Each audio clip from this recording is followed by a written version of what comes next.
como chegar à intimidade de Cristo através de São Tomás. Portanto, eu diria isto: a intimidade com Cristo chega-se a ela rezando, passando tempo com Cristo, tal como eu ganho intimidade com a minha mãe passando tempo com ela, com o meu amigo passando tempo com ele. Pronto. Ponto final. Parágrafo.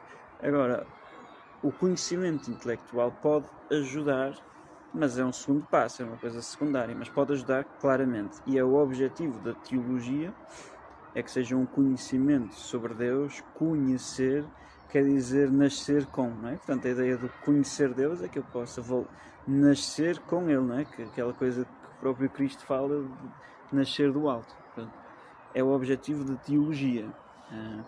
E São Tomás chegou a ela, chegou através da teologia a um conhecimento tão íntimo de Cristo que teve revelações místicas.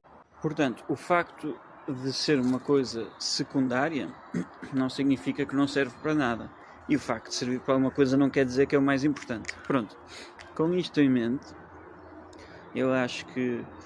Ou seja, há uma distinção básica que os filósofos hoje em dia fazem entre um conhecimento dito proposicional e um conhecimento pessoal. Uma coisa é eu conhecer a Maria. Conheço a Maria? Conheço. Em que dia é que ela nasceu? Não faço ideia. Portanto, eu não... Quem é o nome da mãe? Não faço ideia. Qual é a comida favorita dela? Não faço ideia. Pronto. Agora, claramente, eu não preciso de saber muitas coisas sobre a Maria para conhecer a Maria. Nem para gostar dela.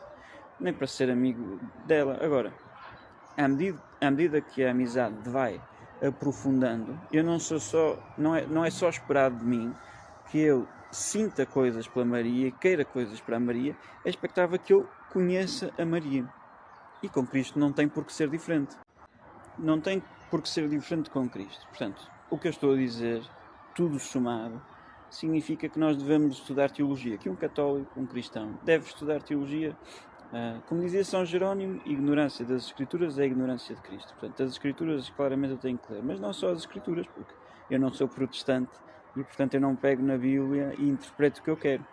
Não, é uma tradição da Igreja, que é... Às vezes nós tratamos a Igreja como se fosse um obstáculo ao meu conhecimento de Cristo, à minha relação com Jesus, não é? Eu sinto isto, mas a Igreja diz que eu tenho que fazer aquilo, que é uma estupidez, porque a Igreja é o corpo de Cristo. Eu relaciono-me com as pessoas através do seu corpo. Relaciono-me com a Maria porque ela fala através do seu corpo, eu abraço o seu corpo. Portanto, nós relacionamos com Cristo através do seu corpo. Antes de mais, na Eucaristia, mas depois através da Igreja, através dos mandamentos da Igreja. É a Igreja, aliás, que nos dá a Eucaristia. E dentro desta utilidade geral da teologia e da filosofia, por acréscimo, portanto, o objetivo da filosofia é que eu olho para o mundo à minha volta, penso sobre o mundo, e o fim último, Aristóteles chamava a metafísica uma teologia. No fim de tudo eu vou conhecer o próprio Deus, que é o Criador de todas estas coisas. Portanto, eu vou conhecer a causa através dos seus efeitos, vou conhecer o Criador através das criaturas. Pronto, este é o objetivo da filosofia. A teologia, o objetivo da teologia é o contrário, é através do Criador, do conhecimento do Criador, através da revelação, eu conhecer as criaturas desse Criador. Portanto, olhar para todas as coisas com um olhar novo. Portanto, pegando naquele lema de Inaciano, eu posso dizer ver Deus em todas as coisas, filosofia, e todas as coisas em Deus, teologia. Ok, onde é que São Tomás entra aqui? Entra, eu estava a falar da Igreja há bocado, que São Tomás é o teólogo com uma presença no magistério da Igreja, no ensino oficial da Igreja, mais elevado. Foi o teólogo que mais repetidamente foi dito pela Igreja como o teólogo, que os outros doutores, chegou o Papa Bento XIV, se não me falha a memória, a dizer, talvez tenha sido Bento XV, mas pronto, chegou a dizer... nós só dizemos, é a doutrina da Igreja, a Igreja fez a doutrina de São Tomás sua, e nós só recomendamos os outros doutores na medida em que os seus princípios se assemelham aos de São Tomás. Portanto, São Tomás é o doutor, é o teólogo, o filósofo mais importante da Igreja, não há dúvida nenhuma sobre isso. Às vezes diz-se que é Santo Agostinho, não vou aqui dizer que Santo Agostinho não é bom, Santo Agostinho é maravilhoso, mas e até se diz que Santo Agostinho é o mais citado pelo catecismo, o que é verdade. Mas Santo Tomás veio depois de Santo Agostinho, e no seu pensamento Santo Tomás engloba Santo Agostinho, corrige Santo Agostinho, clarifica Santo Agostinho. E, portanto, tudo o que melhor está em Santo Agostinho vai estar em Santo Tomás também. E quanto à questão do catecismo, basta ler Santo Tomás, ler-se Agostinho, e depois vai-se ler o catecismo, e vê-se que o estilo em que está escrito o catecismo, aquela maneira de falar, o uso daqueles termos, mesmo que não se cite Santo Tomás, está sempre a seguir Santo Tomás. Sempre a seguir Santo Tomás. A maneira de falar de Santo Tomás, a maneira de fazer teologia de Santo Tomás. E citar muito de Santo Agostinho. É precisamente o que Santo Tomás faz. Portanto, a obra mais citada por Santo Tomás é a Bíblia. E depois o autor mais citado é Santo Agostinho. Portanto, isso não é nada surpreendente. Mas Santo Tomás tem este papel de primazia na tradição da Igreja.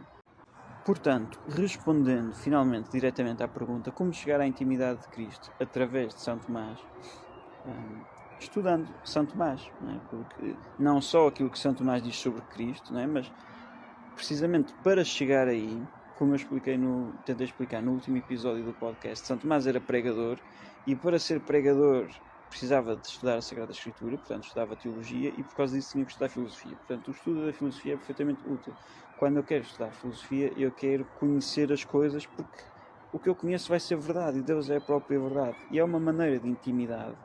Tal como há amigos que a maneira de estarem só um ao lado do outro, há amigos que a maneira de estarem juntos é dizer piadas, jogar computador, sair à noite, ter grandes conversas profundas, estar um ao lado do outro a ver um filme, coisas desse género.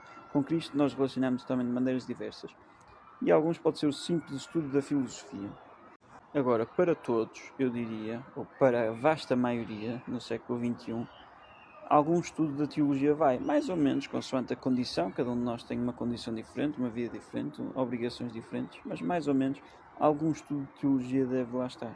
E aí eu acho que Santo Tomás é o grande mestre, tal como diz o Concílio Vaticano II, tal como diz o Código de Direito Canónico. Santo Tomás é o mestre de teologia dogmática, que nos deve ensinar como ler os mistérios da fé, como perceber que Jesus é verdadeiro Deus e verdadeiro homem, como perceber que é só um Deus, mas são três pessoas, como perceber que eu pela razão posso chegar a Deus, posso ter a certeza que Deus existe usando apenas as minhas faculdades naturais, sem revelação. Isto é o que ensina a Igreja. Portanto, todas estas coisas, existe uma lei moral, o que é que significa, o que é a fé, a esperança e a caridade. Todas estas coisas, Santo Tomás pode ser um grande mestre e podem nos ensinar a chegar à intimidade com Cristo.